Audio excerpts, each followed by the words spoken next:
Ela é filha de cearense, assim como eu também mora em Timon, tem mais de 40 anos dedicados à educação desta cidade, e eu estou falando da professora Diolene Rodrigues, que é com quem eu converso hoje na nossa edição do podcast Botando a Cara no Sol. Muito obrigado por ter vindo botar a cara no sol aqui com a gente, professora. Por nada.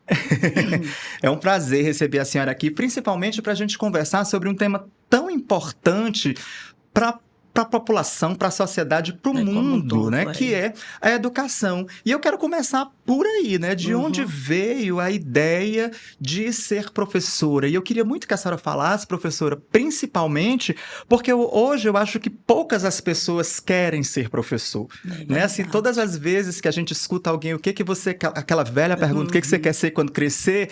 Poucas vezes sai professor. Diz, é verdade. Eu sou professora, eu creio que eu nasci para ser professora, que era a única coisa que eu não queria fazer, era ser professora. Mas terminei chegando ali no Instituto de Educação, e quando eu entrei, que eu fiz as minhas primeiras aulas práticas, né, no estágio, eu me apaixonei. A minha primeira nota e a minha coordenadora era Dona Mundoca, e ela muito rígida, e quando eu terminei, fizemos estágio em Teresina, quando eu terminei aquela aula, ela fez a minha avaliação e avalia 5, e eu consegui 4,5, e aquilo de meu Deus, para mim foi o 10. E aí pronto, eu tenho paixão. Antes de concluir o 3º ano, o normal, que a gente chamava, o magistério, eu já consegui trabalhar. Eu já fui trabalhar pela prefeitura, eu só tinha 17 anos de idade, e quem recebia o meu pagamento era o meu pai, porque eu não tinha idade para receber. E aí de lá foi só trabalhando muito, trabalhei 27 anos no Costa e Silva, que hoje é Conceição Teófilo, e no município eu trabalhei no João Fonseca, na escola do BEC, e são 43 anos. Resumindo, são 43 anos. Tem momentos que eu digo, será que está na hora? Aí depois eu digo, não, ainda não está na hora. Alguém ainda precisa desse serviço, né? Como você diz, é algo muito relevante, né? Através dessa educação que a gente constrói cidadãos e cidadãs.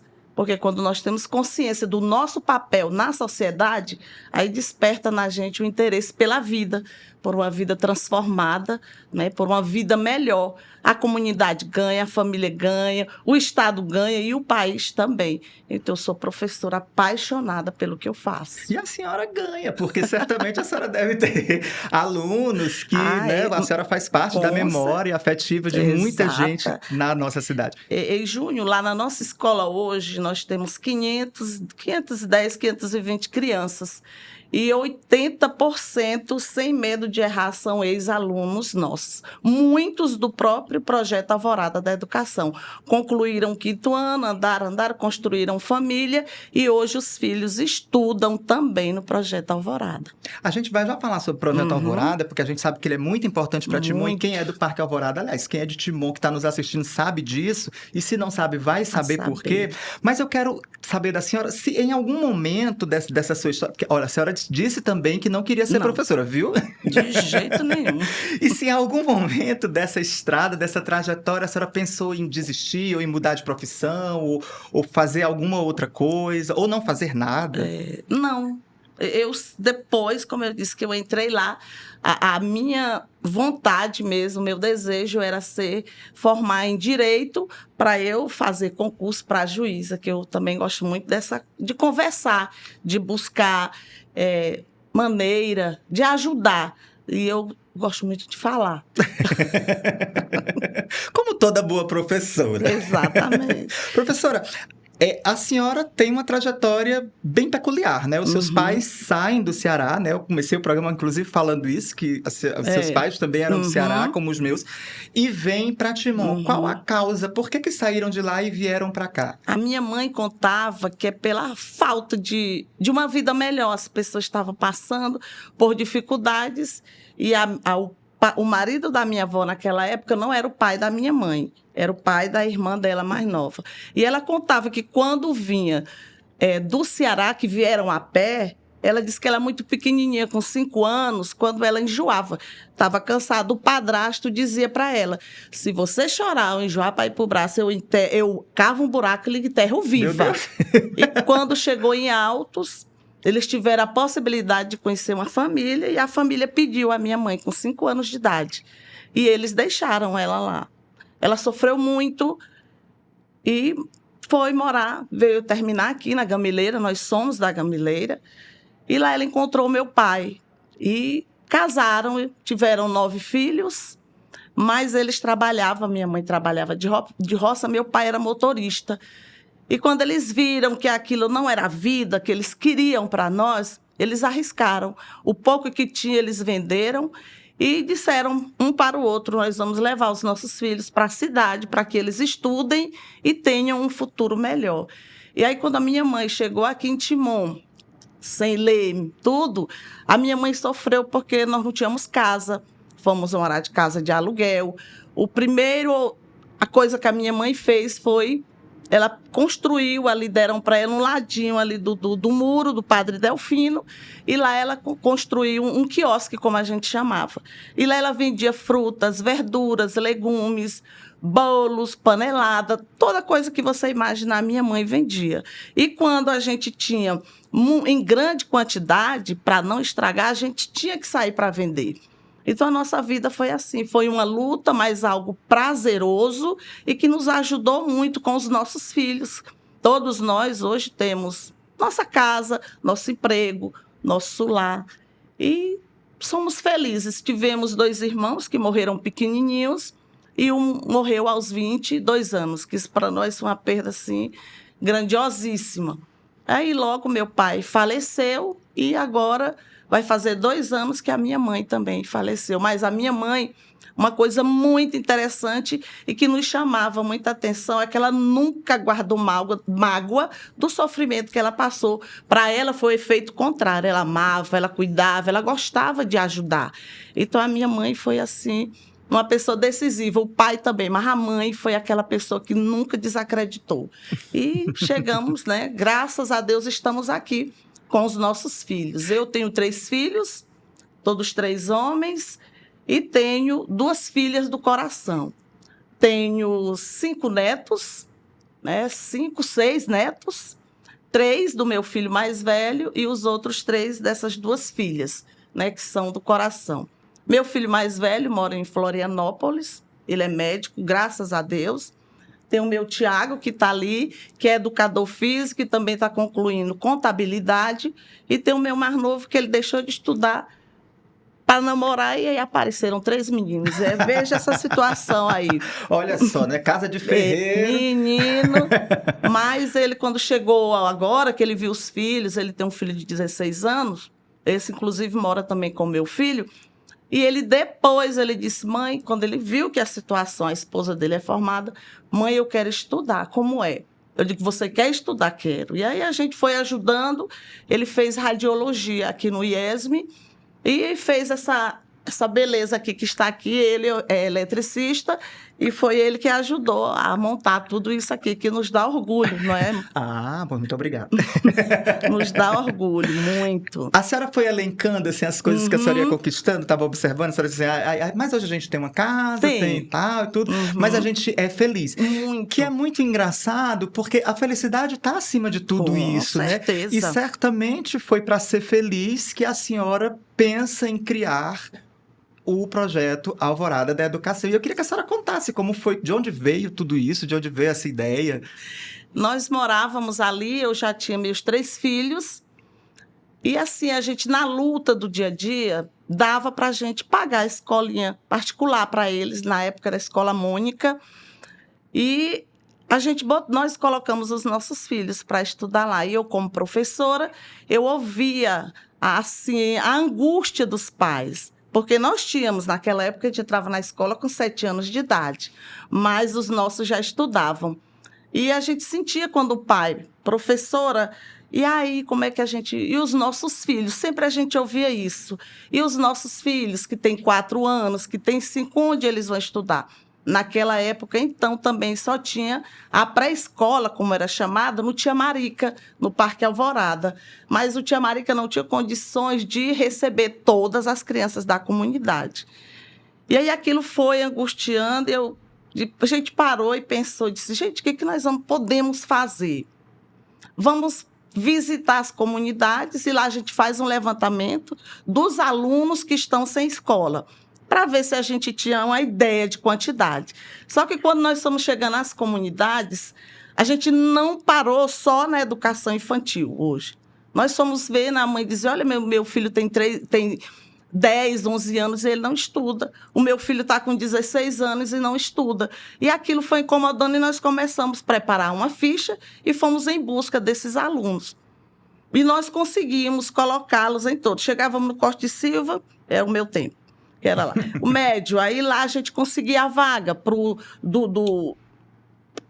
da quinta série à oitava série, a gente encontrava. Da primeira série até a quarta série, também nós conseguimos alocar todo mundo. Quando chegou na educação infantil, nós não tínhamos. Aí a gente falou com o Batista Ranran, conhecido, nosso vereador, lá da nossa comunidade, e ele disse que se a gente estivesse levando a sério, ele daria um terreno para a gente fazer essa escola. Eu digo, meu Deus, como fazer uma escola? Mas a gente levou a ideia séria, andamos, corremos, conseguimos o Clube de Mães, que ele nos foi cedido durante 3 anos. E lá nós começamos com crianças de 3 anos. A primeira etapa que nós pegamos foram 120 crianças, pelo espaço. Né? Com criança com 3, 4 ou 5 anos. E aí, quando foi no ano seguinte, para os pais tirar as crianças para colocar em outra escola, que tivesse da primeira série em diante, para colocar da primeira série em diante, eles que não tirariam os filhos deles de lá da escola. Que a gente tinha que dar um jeito, e a professora Rosarinha, era secretária de Educação, muito solícita, ela nos concedeu. E logo, com 3 anos, o Clube de Mães já exigia que a gente saísse, porque era como se a gente já estivesse empossando lá do terreno, tomando posse do Clube de Mães. Aí a gente diz, e agora, o que nós vamos fazer? Reunimos algumas mulheres e começamos a capinar o terreno nós mesmos. E dali a gente conseguiu fazer o baldrame daquela escola. Aí surgiu a ideia, gente, o que nós vamos agora? O negócio é mais para frente. Confeccionamos uma camisa com verde e amarelo, as cores do Brasil, e colocamos, ajude a construir a nossa escola. Aí a gente andava em cima de caminhão, andamos nessas cerâmicas, e graças a Deus nós somos bem-sucedidos. E já tínhamos a planta da futura escola. Eu achei muito, muito assim, aquilo que nos deu um gás foi quando nós chegamos na Barro Forte, e o seu Antônio Carlos, que era o dono, que a gente começou a contar, ele não recebia a gente, mas Deus ele nos recebeu muito bem, porque geralmente quem ia lá era para pedir alguma coisa mesmo. E aí ele nos recebeu assim muito bem. Primeiro ele disse, pois eu vou lhe dar a telha só desse espaço, ele com a planta. Tá certo, a gente agradece. E aí começamos, ele disse, não, vamos fazer o seguinte, eu vou dar toda a telha para cobrir a escola, e ainda tem um detalhe, a senhora que vai escolher que telha a senhora quer. Aí foi tudo, e aí foi luta era um cimento daqui, era 2.000 tijolos dali, e construímos a escola, primeiramente com 4 salas, né? Uma diretoria, uma secretaria, digamos, uma sala de subsalência, os 2 banheiros, menino e meninas, e a cantina. E fomos para lá com o chão, só o cimento bruto, nós não tínhamos porta nem janela, só na fé. E depois conseguimos. Passamos a nos reconhecer com o trabalho que a gente fazia. Ele só foi melhorando, e apareceu os lotes do fundo, o dono foi à procura da gente e disse, olha, aqueles 2 lotes ali estão para vender. Eu digo, e agora? Como é que a gente compra terreno assim? Conseguimos comprar os 2 e continuamos a construir. No governo do Luciano, ele foi lá fazer uma visita assim que ele foi eleito, o Chico contou a história para ele, ele foi lá e, de fato, ele constatou que aconteceria, né, o que acontecia ali. E logo nós já estávamos com 2 salas em construção e ele disse, eu vou concluir essas salas. A gente tinha um palco no sol e ele disse, eu vou mandar cobrir esse palco. E aí pronto, só foi. Hoje nós temos 500 como eu disse para você, 520 alunos, e temos, assim, uma fila de espera enorme. A gente fica com a dor no coração quando alguém chega. Eles dizem assim, Júnior, ou a senhora me dá a oportunidade dos meus filhos estudarem aqui. Eu disse, a vontade é muito grande. Eles dizem, porque ali do lado da minha casa tem fulano, tem meu parente que estuda aqui, e eles são tão desenvolvidos, e eu gostaria muito que eles estudassem aqui. E a gente não tem, nós temos 8 salas de aula, nós temos sala de aula com 39 alunos, todos bem-sucedidos. Nós não tivemos, 1 ano ou 2, a gente ainda teve reprovação. Ao longo desses 24 anos, eu creio que uns 20 anos nós não temos reprovação, não temos desistência e nem evasão na escola. E temos uma equipe coesa, que é quando a gente vê o barco querer, a gente está todo mundo se ajudando. E esses são os motivos da escola ser primeiro lugar no IDEB no Maranhão. E eu queria muito que a senhora falasse sobre isso, porque principalmente, às vezes, as próprias pessoas que moram aqui conosco não sabem de informações importantíssimas como essa, mas principalmente também, às vezes, parece que não gostam de morar aqui. Né? A gente vê muito, porque é em Timon. Gente, Timon, a sua escola, por exemplo, há 8 anos, a senhora vai falar agora, ela é primeiro lugar no IDEB. A sua escola, né? Fora várias outras escolas que a gente tem educação de qualidade. A gente tem um parque lindo para passear. A gente tem uma praça renovada. A gente daqui a pouco vai ter um teatro. A gente tem cinema na cidade.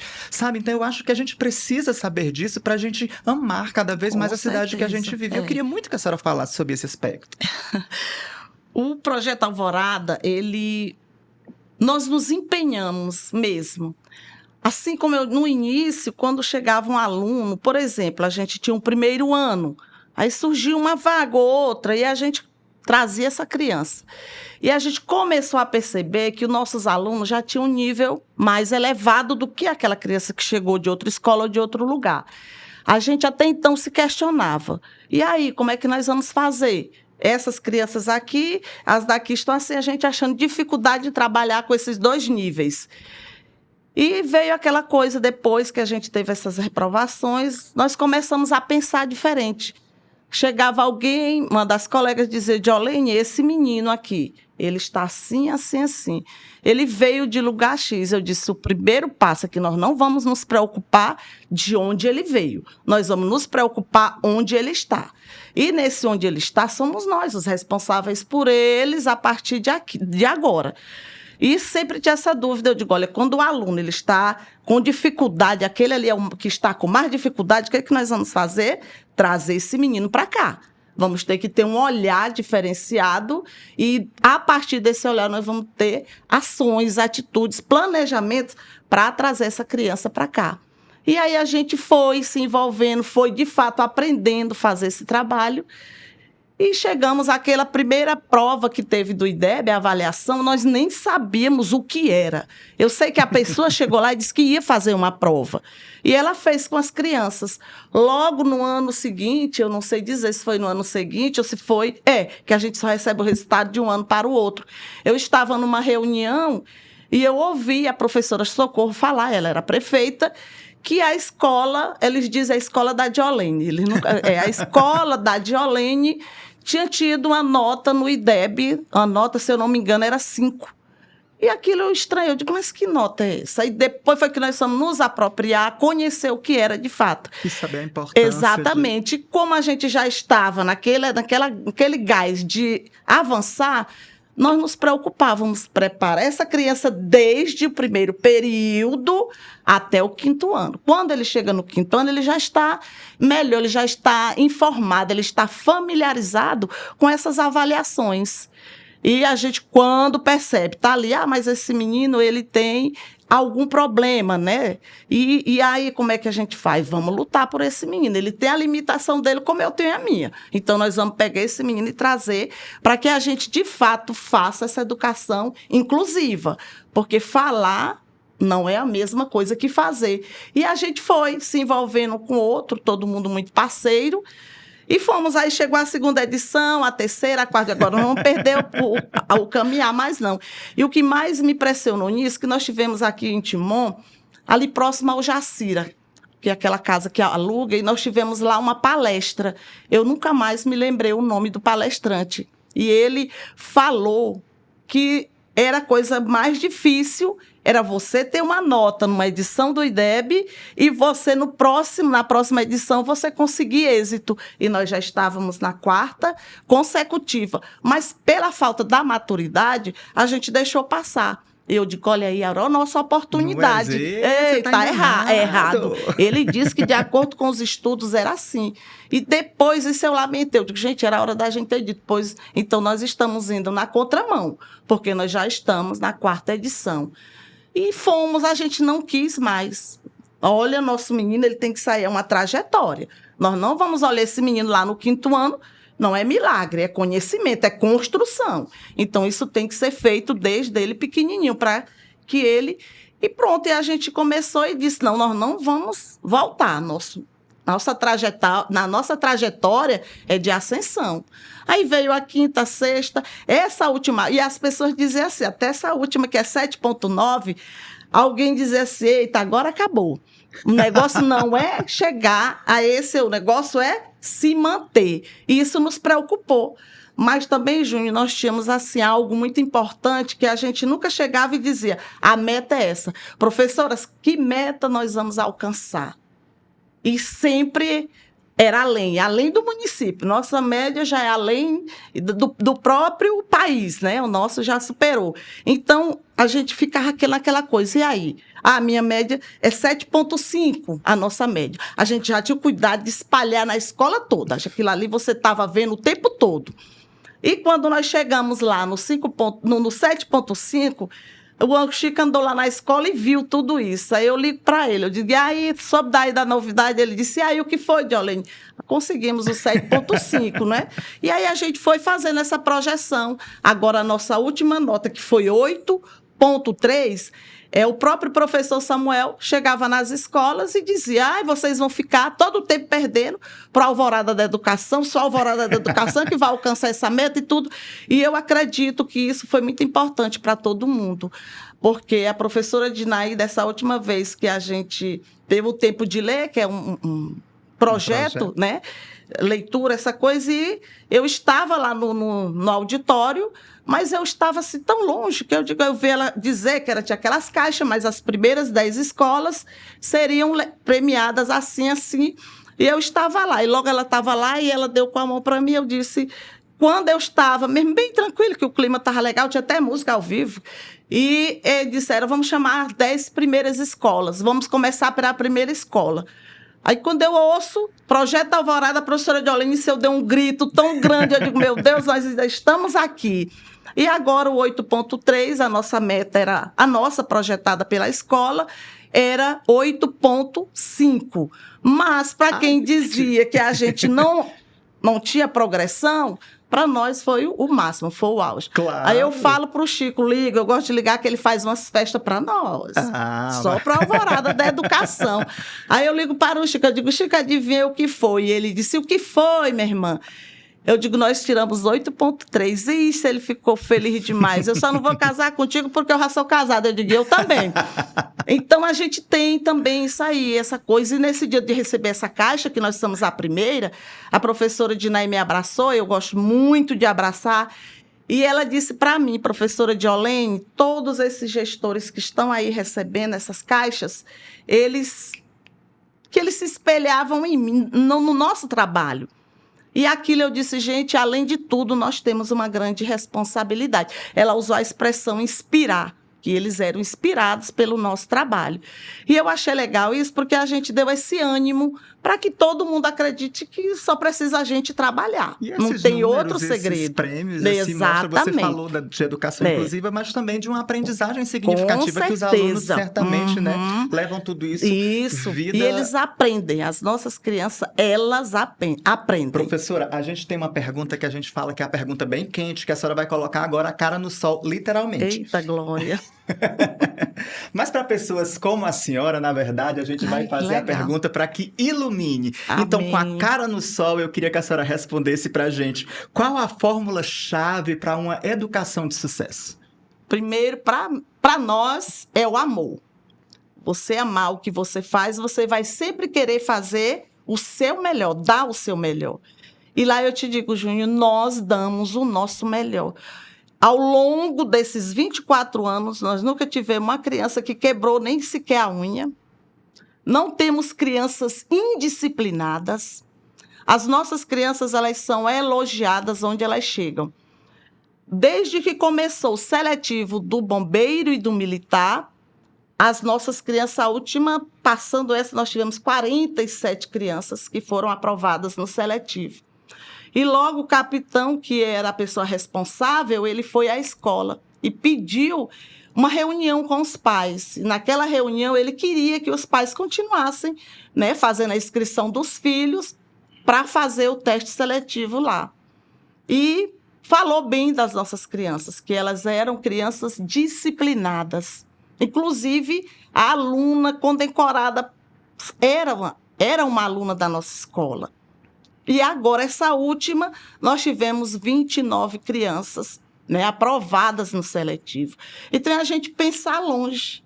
É aquela história, mas você está no presente, nós temos que projetar o futuro. O que nós queremos? O que nós podemos alcançar na vida dessas crianças? E eu que moro lá há 40 e tantos anos, eu conheço a vida e eu me sinto uma pessoa, a minha casa, a minha família, privilegiada diante de certas situações. E isso me faz acreditar que eles têm. Agora teve aquele aluno do militar, o João Pedro, ele foi nosso aluno, aquele que é o embaixador, né? Que chama, aquele que lá. Agora o outro João passou para a medicina. Nós temos engenheiros, nós temos advogados, nós temos psicólogos, nós temos uma gama de profissionais de excelência que saíram do Projeto Alvorada. A gente diz saíram de lá porque nós chamamos essa fase de o básico, é o alicerce, e a gente está sempre com eles. A gente não deixa eles à vontade. A gente trabalha aquela criança como um ser integral. Ela tem uma família, ela tem uma comunidade, ela tem a escola. Então, ela não pode ser estanque. Eu vou ensinar Jolene, sim, mas a Jolene vai ler para quê? Em que isso vai mudar a minha vida ou que reflexão tem isso? Então, a gente está sempre com eles, motivando e dizendo por que estudar. Professora, e tem que avançar. Que bom. Me dê, porque senão a senhora vai se queimar nesse sol. Que bom que a senhora veio aqui. Olha, ela me calou, né, Fábio? Eu falei bem pouco, porque, na verdade, eu não podia atrapalhar uma história tão bonita e tão importante que é a educação, que é sobre educação, que é sobre transformar pessoas. Muito obrigado. A sua história é muito linda. Tá? E que a senhora continue transformando pessoas. Eu sei que o Projeto Alvorada da Educação tem muito mais outros prêmios, então vão lá, gente, visitem a professora Jolene, visitem a escola, pesquisem, que tem muito mais outros prêmios, e que bom que ainda existem pessoas que sabem e que entendem que a educação é a chave para tudo, né? Muito obrigado por ter vindo, muito obrigado mesmo, de coração. Nós é que agradecemos pela oportunidade, que é falar de educação, é falar de vida, é falar de sonho, é falar de realização, não é? Um passo daqui para o futuro chama-se educação.